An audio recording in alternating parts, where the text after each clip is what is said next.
Now these are the names of the sons of Israel, who came into Egypt. Every man and his household came with Jacob.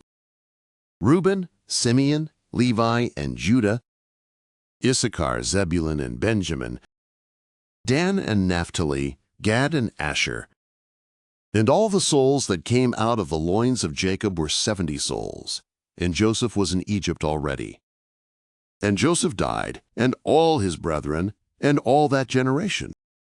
And the children of Israel were fruitful, and increased abundantly, and multiplied, and waxed exceeding mighty, and the land was filled with them. Now there arose a new king over Egypt, who knew not Joseph. And he said unto his people, Behold, the people of the children of Israel are more and mightier than we. Come, let us deal wisely with them, lest they multiply, and it come to pass, that, when there falleth out any war, they also join themselves unto our enemies, and fight against us, and get them up out of the land. Therefore they did set over them taskmasters to afflict them with their burdens. And they built for Pharaoh store cities, Pithom and Ramses.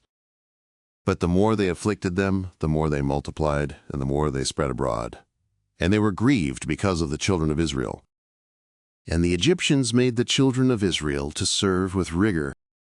And they made their lives bitter with hard service, in mortar and in brick, and in all manner of service in the field, all their service, wherein they made them serve with rigor.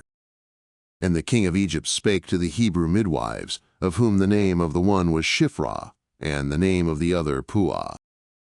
And he said, When ye do the office of a midwife to the Hebrew women, and see them upon the birth stool, if it be a son, then ye shall kill him, but if it be a daughter, then she shall live. But the midwives feared God, and did not as the king of Egypt commanded them, but saved the men-children alive. And the king of Egypt called for the midwives, and said unto them, Why have ye done this thing, and have saved the men-children alive? And the midwives said unto Pharaoh, Because the Hebrew women are not as the Egyptian women, for they are lively, and are delivered ere the midwife come unto them. And God dealt well with the midwives, and the people multiplied, and waxed very mighty.